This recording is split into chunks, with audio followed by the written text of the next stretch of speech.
ભાઈ કસાઈ સાહેબ.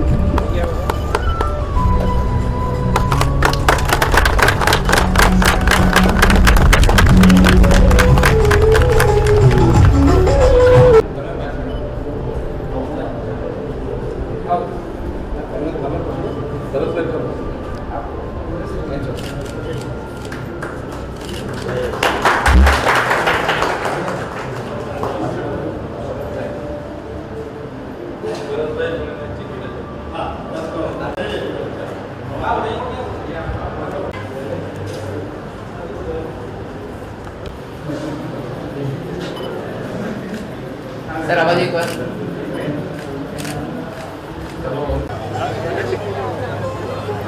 પરિવાર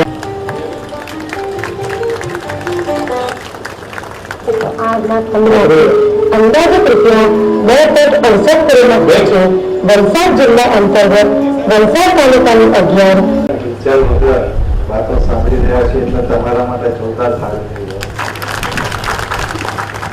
આપણા લોકસભાના સભ્ય અને લોકસભાના મેમ્બર ધવલભાઈ દારો, સમયભાઈ,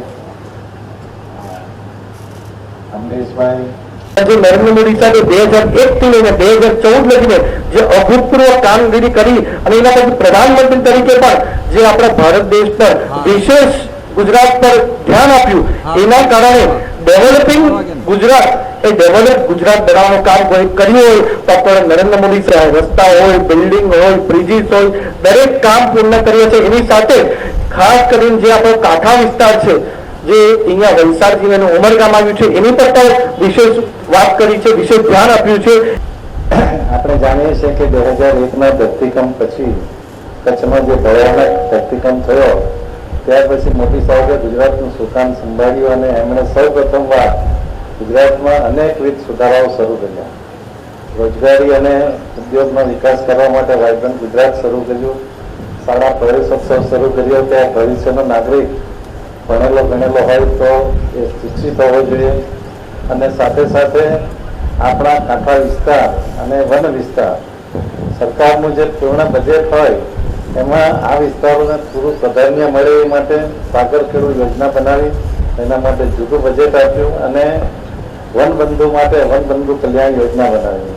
આ બંને યોજનાઓ આજે પણ ચાલુ છે અને કાંઠા વિસ્તારના જે સબસ્ટેશનો બને છે કે આવી ઓફિસો બને છે એ બધી ઓફિસો સાગર ખેડૂ યોજનામાંથી આપવામાં આવે છે.